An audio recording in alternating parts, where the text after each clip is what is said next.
नमनालाच घडाभर तेल न गाळता मी विषयाकडे वळतो. आजच्या ह्या अतिसुंदर आयोजनाबद्दल मी सर्व सोलापूरकरांचे हार्दिक आभार मानतो आणि इथे मला बोलण्याची संधी दिली त्याबद्दलही मनपूर्वक आभार मानतो. परंपरेप्रमाणे गणेश वंदनाने प्रारंभ करतो, पण माझ्या गणपतीला मी आरोपीच्या पिंजऱ्यात उभं केलेलं नाही, तो गाभाऱ्यामध्येच आहे. आणि थोडस गझल अंगाने ही गणपतीची स्तुती आहे, तर ऐका. हे गणेशा बुद्धिदात्या लेकरा सांभाळ तू. हे गणेशा बुद्धिदात्या लेकरा सांभाळ तू.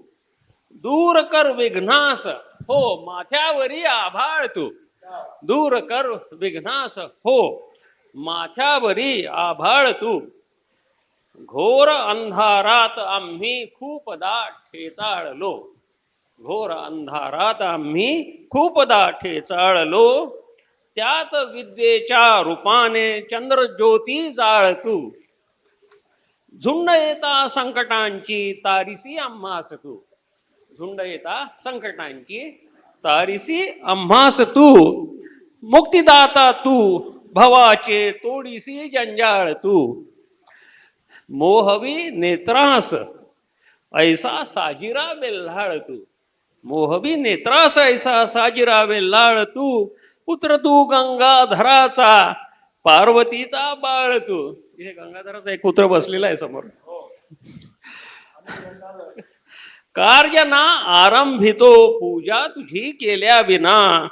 कार्य ते सिद्धीस नेण्याची प्रतिज्ञा पाळ तू. तर गण झाला, आता गवळणीच्या ऐवजी रुबाईकडे वळतो. आज रुबाईवर बोलणारे म्हणून सुरुवात रुबाईनीच करतो. ही माझी स्वतःची रुबाई आहे, पण बहिणाबाई चौधरींची क्षमा मागून सादर करतो. अरे गजलेचा शेर जसा तवा चुल्ह्यावर. आधी मेंदूला चटके मग जुळते अक्षर. आता तुम्ही म्हणाल ही ओवी आहे ओ, रुबाई नाही आहे. तर मला सांगा रुबाईची व्याख्या काय, ही रुबाई का नाही? तर मुळामध्ये अशी रुबाईची व्याख्या कुठे लिहिलेली आहे का आपल्याकडे? तर नाही आहे. कारण रुबाई हा काव्य प्रकार मुळामध्ये आपला मराठी काव्य प्रकारच नाही आहे. भारतीय छंदशास्त्रामध्ये रुबाईचा काही कुठे उल्लेख नाही आहे. हा काव्य प्रकार आपल्याकडे अरबी, फारसी आणि त्याच्यानंतर उर्दूतून आलेला आहे. त्यामुळे तिथे रुबाईचे जे काही नियम लिहिलेले आहेत तेच रुबाईचे नियम. परंतु गझलच्या बाबतीमध्ये जसं झालं की हा काव्य प्रकार आपल्याकडे तिकडून आला, त्यामुळे गझल आपण स्वीकारली. पण त्याचबरोबर गझलवर मराठी साज चढवताना आपण त्या नियमांमध्ये थोडंसं मॉडिफिकेशन केलं, ते थोडेसे शिथिल केले. म्हणजे एका गुरुऐवजी 2 लघु घ्यायचे, किंवा अक्षरगणांच्या ऐवजी मात्रावृत्त घ्यायचं. तर हे जसे आपण थोडेसे नियम बदलले तसंच रुबाईच्या बाबतीतही आपण केलेलं आहे. आणि मग मराठीमध्ये रुबाईचा प्रवेश झाला. तर म्हणून ही जी ओवी आहे ती रुबाईच्या नियमामध्ये देखील बसते. तर आता मूळ जर रुबाईचे नियम आपण पाहायला गेलो अरबीमध्ये तर ते बरेचसे क्लिष्ट आहेत. रुबाई ही हजज नावाचं जे वृत्त आहे त्या वृत्तामध्ये लिहिली जाते, पण उर्दूमध्ये हा नियम कोणी पाळत नाही आणि मराठीमध्ये तर आपण अजिबातच पाळत नाही. तर नियम फक्त आता सध्या 3 आपण पाळतो. की रुबाई ही 4 ओळींची रचना असते. त्याच्यामध्ये पहिल्या, दुसऱ्या आणि चौथ्या ओळीमध्ये यमक जुळवलेलं असतं. तिसऱ्या ओळीमध्ये यमक नसतं. दुसरी गोष्ट म्हणजे रुबाई ही नेहमी छंदोबद्ध असते. म्हणजे भले अक्षरगण वृत्त असो किंवा मात्रा वृत्त असतो, पण ते वृत्त असतं. मुक्त छंदामध्ये रुबाई आपल्याला लिहिता येत नाही. हे 3 नियम जरी आपण पाळले तरी ती रचना रुबाई ह्या व्याख्येमध्ये बसायला काही हरकत नाहीये. तर रुबाई हा प्रकार आपल्याकडे अरबी फारसी मधून आला. रुबाई म्हटलं की आपल्या समोर कोणाचं चित्र येतं? तर उमर खय्यामचं चित्र येतं. आणि उमर खय्यामचं जे चित्र येतं ते पण अगदी टिपिकल असतं. कुठल्याही मधुशालेमध्ये आपण गेलो तर तिथे आपल्याला उमर खय्याम पाहायला मिळतो. आणि तो उमर खय्याम एका विशिष्ट पद्धतीने तिथे चितारलेला असतो. त्याचं वर्णन करायचं झालं तर खय्यामनेच स्वतःचं वर्णन केलेलं आहे. आणि इंग्रजीमध्ये फित्झजेराल्डने जे भाषांतर केलेलं आहे त्यातली जी प्रसिद्ध रुबाई आहे त्याच्यात ते वर्णन आलेलं आहे. A book of verses underneath the bough, a jug of wine, a loaf of bread and thou, beside me singing in the wilderness, oh wilderness where paradise enough. आणि मराठीमध्ये माधव जोलियनांनी याचं रूपांतर केलंय, तेही आपल्या सगळ्यांच्या परिचयाचं आहे. या इथे तरुतळी सुरई एक सुरेची, खावया भाकरी आणि वही कवितेची, आणखी एक तू जवळ गात या विजनी, अन हे न रान मग नंदन म्हणते हेची. फित्झजेराल्ड हा स्कॉटिश माणूस हा उमर खय्यामचा खरा भक्त. आणि उमर खय्यामला जगापर्यंत पोहोचवण्याचं काम ह्या फित्झजेराल्डने केलं. उमर खय्यामवर या फित्झजेराल्डची इतकी श्रद्धा होती की त्याने केवळ एकदा नव्हे तर चारदा त्याच रुबायांचं भाषांतर केलं. प्रत्येक वेळेला मागच्या आवृत्तीपेक्षा सरस अशी आवृत्ती त्याने काढली. आणि म्हणून ह्या ज्या रुबाया आहेत त्या आपल्यापर्यंत पोहोचल्या. रुबाईंची एकूण संख्या किती आहे हो, तर फक्त 75 रुबाया उमर खय्यामने लिहिलेल्या आहेत. 75 रुबाया म्हणजे 4 ओळींची एक रुबाई, म्हणजे फक्त 300 ओळी लिहून हा कवी जगाच्या अक्षर वाङ्मयामध्ये अमर झालेला आहे. आता हा उमर खय्याम जो होता तो खरोखर चंगी भंगी माणूस होता का फार मोठा साधू संत होता याबद्दल देखील विद्वानांमध्ये बरेचसे मतभेद आहेत. काही जण म्हणतात की ह्या फक्त प्रेम, शृंगार, साकी, मद्य याच्यावरतीच ह्या सगळ्या रुबाया लिहिलेल्या आहेत. तर काही जण म्हणतात की या सगळ्या रुबायांमध्ये खोल असा आध्यात्मिक अर्थ भरलेला आहे. व्यंकटेश माधव दातार यांनी उमर खय्यामच्या रुबायांचा संपूर्णपणे आध्यात्मिक अर्थ लावलेला आहे आणि त्यांनी गुरु करुणामृत नावाचं एक पुस्तकच लिहिलेलं आहे. तर आता आपण एक रुबाई बघूया खय्यामची आणि तिचे कसे वेगवेगळे अर्थ लावलेले आहेत ते पाहूया. फित्झजेराल्डचं इंग्रजी भाषांतर, the lion and the lizard company keep, the lion and the lizard company keep, where Kaikobad and Jamshyd did drink deep, and Bairam the great hunter, the wild ass, tramples his head and he lies fast asleep. जग हे कसं क्षणभंगूर आहे, इथली सगळी वस्तू कशी आहे ती विनाश पावणारी आहे या संबंधी रुबाई आहे. माधव जुलियनांनी ह्या रुबाईचं भाषांतर केलेलं आहे. जमशीद तर हो जा मधुरंग महाली. जमशीद हा पर्शियाचा राजा, जमशीद आणि कैकोबाद हे पर्शियाचे मोठे सम्राट होऊन गेले. जमशीद तर हो जा मधुरंग महाली, तेथेच आज वनराज आणखी पाली, बहिराम शिकारी घोर पडे निद्रेत, शिरत्याचे वनखर तुडवी टापा खाली. आता ह्याच कवितेचा व्यंकटेश माधव दातार यांनी अध्यात्मपर अर्थ कसा लिहिलाय तो आपण पाहूया. असे विश्व हे एक खिंडार जीर्ण, असे विश्व हे एक खिंडार जीर्ण, दिवारात हे लोळती श्यामकर्ण. श्यामकर्ण म्हणजे शामराज नव्हे बरं का, श्यामकर्ण हा वेगळा प्राणी. दिवारात हे लोळती श्यामकर्ण, किती रावणाते ही लंका सुवर्ण, हजारो इथे झोपले कुंभकर्ण. रेग्युलर भुजंग प्रयात वृत्तामध्ये व्यंकटेश माधव दातारांनी ही करुणाष्टक लिहिलेली आहे. तर आता हा उमर खय्याम हा अध्यात्मवादी होता का छंदी फंदी होता हा वाद तुर्तास आपण बाजूला ठेवूया. परंतु जगाला रुबाईची त्याने ओळख करून दिली ही गोष्ट मात्र नक्की आहे. उमर खय्याम नंतर अनेक रुबाईकार होऊन गेले. आपल्याला सगळ्यांना माहिती असेल की औरंगजेब बादशाह किती रसिक माणूस होता.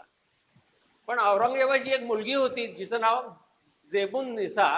ही पर्शियन भाषेमधली प्रसिद्ध कवयित्री होती आणि तिने तखल्लुस घेतलं होतं. मखफी म्हणजे लपून बसलेली हे तिचं तखल्लुस. तर आता ह्या जेबुन निसाची एक रुबाई आपण पाहूया. पर्शियन मध्ये आहे. भाषा जरी कळली नाही तरी तिचा ध्वनी आणि तिचा गोडवा आपल्याला पाहायला मिळेल. बुलबुलाय गुल बुगजरत गरदर चमन बीनद मरा बुतपरस्ती काय कुनत गरबीर हमन बीनद मरा दर सुखन पीना शुदम चू बू ए गुल दरबर्ग गुल मैल दीदन हर के दारत दर सुखन बीनद मरा. आता याचं व्यंकटेश माधव दातारांनी केलेलं भाषांतर. साध्या भाषेमध्ये आता व्यंकटेश दातारांची भाषा साधीच आहे, ते आपल्याला कळेल. सोडी भृंग ही पुष्करा, सोडी भृंग ही पुष्करा देखून उद्यानी मला, सोडी भृंग ही पुष्करा देखून उद्यानी मला मूर्तीपूजा कै करी द्विज. बिरहमनचं द्विज केले. मूर्तीपूजा कै करी द्विज पाहता नयनी मला, म्हणजे मला पाहून भुंगा कमळाला सोडून पळतो किंवा मला पाहून द्विज मूर्तीपूजा सोडून पळतो. मी कोण आहे अशी आणि कुठे आहे? मी वसे शब्दात जेवी सुवास गुप्त वसे फुली, मी वसे शब्दात जेवी सुवास गुप्त वसे फुली जो बघू मज इच्छितो पाहिल या वचनी मला, जो बघू मज इच्छितो पाहिल या वचनी मला. गालिबने रुबाया लिहिलेल्या आहेत. जगाना चंगेजी या कवींनी लिहिलेल्या आहेत. केवळ अध्यात्म, विरह, प्रेम, शृंगार एवढेच विषय नाही आहेत. अकबर इलाहाबादींनी विनोदी रुबाया लिहिलेल्या आहेत. छोड़ लिटरेचर को अपनी हिस्ट्री को भूल जा, ही खास अकबर इलाहाबादींची स्टाईल आहे. इंग्रजी शब्दांचा वापर जसं कालिदासी करत असतात. छोड़ लिटरेचर को अपनी हिस्ट्री को भूल जा, शेख मस्जिद से ताल्लुक तर्क कर.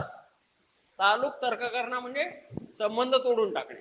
शेख मस्जिद से ताल्लुक तर्क कर, स्कूल जा. स्कूल म्हणजे ब्रिटिशांनी त्या काळामध्ये ज्या इंग्रजी शाळा काढलेल्या होत्या. शेख मस्जिद से ताल्लुक तर्क कर, स्कूल जा. 4 दिन की जिंदगी है कोफ्त. कोफ्त म्हणजे तोंड पाडून बसणे, तोंड फुगवून बसणे. 4 दिन की जिंदगी है कोफ्त से क्या फायदा, खा डबल रोटी कलर की कर, खुशी से फूल जा. खा डबल रोटी कलर की कर, खुशी से फूल जा. मराठी भाषेमध्ये आपल्याला सर्वांना माहिती आहे की गझल ही माधव जोलियानांनी आणली. त्याचप्रमाणे रुबाई पण माधव जोलियानांनीच आणली. उमर खय्यामच्या ज्या रुबाया आहेत त्यांचं द्राक्षकन्या या नावाने त्यांनी भाषांतर केलं. त्याच्यानंतर बराचसा काळ गेला. मराठीत रुबाई काही फारशी कोणी लिहिली नाहीये. सुरेश भटांनी सुद्धा लिहिले असतील तर मला काही माहीत नाही, पण गझलवरच त्यांचं विशेष लक्ष होतं. आणि त्यानंतर मग आपल्याला थेट रॉय केणीकरांचं नाव घ्यावं लागतं. रॉय केणीकरांच्या रात्र आणि उत्तर रात्र ह्या संग्रहामध्ये त्यांनी रुबाया लिहिल्या आणि रुबाईला पुन्हा मराठीच्या प्रांगणामध्ये प्रतिष्ठित केलं. रॉय केणीकरांचं व्यक्तिमत्व पण गूढ होतं आणि त्यांच्या रुबाया पण बऱ्याचशा गूढ आहेत.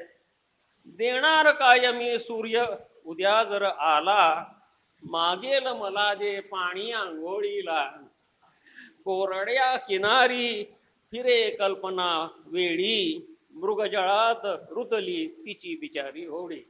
अशा सगळं रॉय केणीकरांच्या रुबाया आहेत. आता आपल्या रुबायांचा अभ्यास आता बराच झाला. आता थोडा एक कॉमिक रिलीफ हवा आहे का? कॉमिक रिलीफ हवा असेल तर एक हजल पेश करतो थोडा. आणि हे हजल मालवणकरांना समर्पित आहे. समोर मालवणकर बसलेले आहेत. तर ऐका. जब भी मुल्के मालवण की याद आती है, जब भी मुल्के मालवण की याद आती है, नाटके वस्त्र हरण की याद आती है, कोंबडी की और वडों की याद आती है. आता हे मराठी हिंदी वगैरे काही लक्ष देऊ नका. कोंबडी की और वडों की याद आती है, रोटी चावल मटन की याद आती है, जानलेवा राह जानलेवा राहे कोकण याद आती है. उधर फार वाईट परिस्थिती होती आहे. जानलेवा राहे कोकण याद आती है, मुश्किलें घाटों वरण की याद आती है. जब भी मालवण की याद आती है, सिंधु दूरत के किले की याद आती है, सिंधु दूरत के किले की याद आती है. जब भी मुल्क के मालवण की याद आती है, नाटके वस्त्र हरण की याद आती है. आणखी एक रसिली गझल सादर करतो आणि त्याच्यानंतर माझ्या रुबायांकडे वळतो. ही मूळ गुजराती भाषेतली गझल आहे, पण मला इतकी आवडली की मराठीत मी तिचं भाषांतर केलं. भगवती कुमार शर्मा यांची गझल आहे. पाणकळ्याला म्हण हिरवळ समजेल तिला, पाणकळ्याला म्हण हिरवळ समजेल तिला, धुक्यास अथवा म्हण कांबळ समजेल तिला. लहान मोठे डोळे, लहान मोठे गोळे, लहान मोठे गोळे अन तिरक्या रेषा, लहान मोठे गोळे अन तिरक्या रेषा, काढ आकृती अर्थ सकळ समजेल तिला. एक दोन सर्पाकृती, एक दोन सर्पाकृती सम काढून वलये, एक दोन सर्पाकृती सम काढून वलये, त्यांच्या खाली लिही खळखळ समजेल तिला, त्यांच्या खाली लिही खळखळ समजेल तिला. बाणासम काढून आकृती लांबवती, बाणासम काढून आकृती लांबवती, नांगरणीची उमटे घळ समजेल तिला. आग ओकल्या नभात दाखव खगाकृती, खग म्हणजे पक्षी, आग ओकत्या नभात दाखव खगाकृती, लिही खालती चातक कळ कळ समजेल तिला, लिही खालती चातक कळ समजेल तिला. आता मी माझ्या रुबायांकडे वळतो. वेळ थोडा आहे. सगळ्या रुबाईकार पूर्वसुरींना वंदन करून माझ्या स्वरचित रुबाया सादर करतो. थोडासा शाल जोडीला शिगळ लावण्यासारखा प्रकार आहे, गोड मानून घ्या ही विनंती. रुबाईचा रस्ता हा मधुशालेच्या स्टॉपवरूनच पुढे जातो, त्यामुळे मधुशालेपासून आता सुरुवात करूया. या मधुशालेतील मद्यानं कधी जो प्याला. या रुबाया बरेचशा आपल्या ग्रुपवर येऊन गेले, पण तुम्हाला पुनःप्रत्याचा आनंद मिळेल. या मधुशालेतील मद्यानं कधी जो प्याला, तो व्यर्थ जन्म आला आणि कमेला, रात्रंदिन उघडी जगताची मधुशाला, त्या भरून वाहू द्या सुरई आणि कपेला. धुंदीत रात्र गेली कैफात दिन बुडाला, धुंदीत रात्र गेली कैफात दिन बुडाला, ओठास लाविलेला सुटला तरी न प्याला, ये मद्यपाज साकी या प्राणपाखराला, सोडून पिंजऱ्याला हा जो वरीन गेला. भलभलते बोलून गेलो मी धुंदीत, भलभलते बोलून गेलो मी धुंदीत, पस्तावून वदलो कशी विसरलो रीत, तो वदली साकी फिक्र कशाला यार, ऐकले जयांनी तेही होते पीत, ऐकले जयांनी तेही होते पीत. दळदार फुलांनी भरून गेला बाग, साकीच्या गाली फुलले संध्या राग, विरघळून गेल्या दुःखाच्या हिमराशी, मी आज प्राशिली पेल्यामधली आग, मी आज प्राशिली पेल्यामधली आग. ही सुरम्य राई, सकाळी राजाभाऊंना ही रुबाई मी सांगितली. ही सुरम्य राई, हे घन नभ हे वारे, हा विश्व पसारा कुणी निर्मिले सारे, या विचार कुहरी फिरुनी शिणतो जीव आणि फिरून शोधतो मैखाण्याची दारे. तिमिरात बुडाली पाया खालील वाट, हातात न दीपक वन भीषण दाट. चालले मुसाफिर आशेवर या येथे, रात्री मागून फुलते फिरून पहाट. या क्षणांच्या वाहता अक्षुण्ण गोणी, चाललो हा ना कळे कोण्या ठिकाणी. वेचुनी रंगीत चिंध्या मी कशाला, ठेविले मानेवरी रोजे खबर. रंगीत चिंध्याच वेचतोय आपण. या खडीचा उष्ण वारा साहिला, त्या खडीचाही निवारा पाहिला. नाव गेली वाहुनी मध्यावरी, दुरण माझा किनारा राहिला.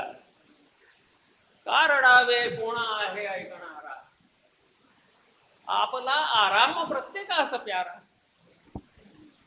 बहुडल्या या पर्वतांच्या सुस्त रांगा, रंगतो वेड्या परी त्यातून वारा. दिनरात धुक्याचे अवकुंठन मी ल्यावे, आणि शुभ्र हिमाच्या रजई आड लपावे. कोलाहल चाले चालो दूर जनांचा, मजदिक कालाचे सूरत ऐकू यावे. चांदण्यांच्या स्पंदनांनी ज्योत देवावी कशी, सांग थरथरत्या करांनी गाठ बांधावी कशी. काल रात्रीच्या स्वरांनी खिन्न गीते गायली, अमृताची गोडवी गीतास त्या घ्यावी कशी. पुनरपी जगणे पुनरपी मरणे सांगून गेले शंकर. राजा भाऊ, पुनरपी जगणे पुनरपी मरणे सांगून गेले शंकर. भोगायाचे जन्मोजन्मी आहे दुःख भयंकर. पुण्य करा मग मिळेल स्वर्गामधली दिव्य हवेली.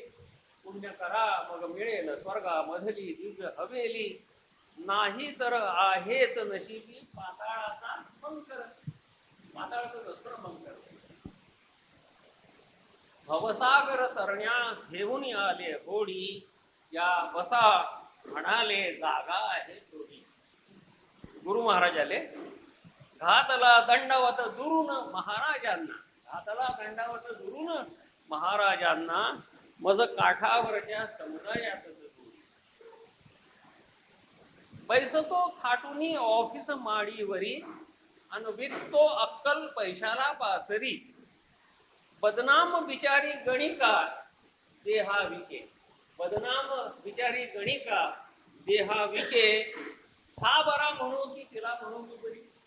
हा बरा म्हणू की तिला म्हणू मी बरी. सोलमेट शोधण्या, ऐका सोलापूरकरांनो ऐका.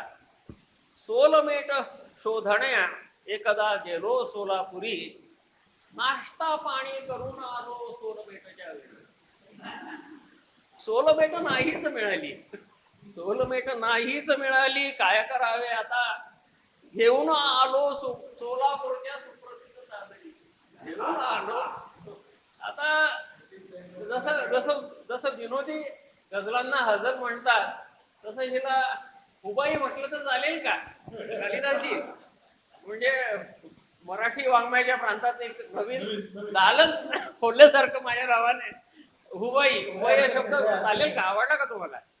तर अशा ह्या विनोदी आपल्याकडे अलंकार आहे. हा हा हा तर काहीतरी आपल्या नावाने हुबाईकार म्हणून एक बिरुद चिकट व्हावं ही थोडी सुप्त इच्छा आहे. किळ रंग न उरला रसही नुरला देही, सोडून फुलाला गेले त्या भुंगेही. गिलगल्या अजूनही जीर्ण पाकळ्या देठी, अन गंध तयाचा दरवळतो मम गे. आता थोडी आध्यात्मिक प्रवृत्तीची आहे. कुलाला घरी रांग ही रांजणांची. कुलाला म्हणजे कुंभार. कुलाला घरी रांग ही रांजणांची, किती ऐट या मृत्तिकेच्या कणांची. वा एखादं चायनीज वाज वगैरे काय भारी भारी. किती ऐट या मृत्तिकेच्या कणांची, तया हसते अंगणातील माती. तया हसते अंगणातील माती, गती शेवटी एक साऱ्या लढाई. जाहले रोगी, आता ही आमच्या व्यवसायाची निगडीत. जाहले रोगी कुणी आणि डॉक्टरी कोणी करी. पाहुनी हे मौज भारी वाटते मध्यंतरी. ना कुणी रोगी इथे आणि ना कुणी धन्वंतरी. लागला भवरोग सर्वा वैद्य नारायण हरी.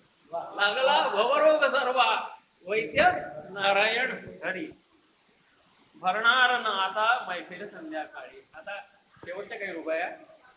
भरणार ना आता मैफिल संध्याकाळी.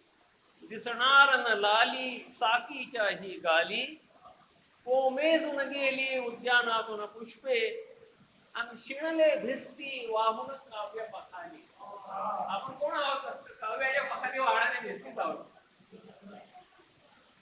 दिन ढळला संध्या सरली ऊन उतरले. मदपाशी गीत रचाया शब्द न उरले. हळहळले स्नेही काही फिरले मागे. पाहून रिकामी मैफिल डोळे भरले.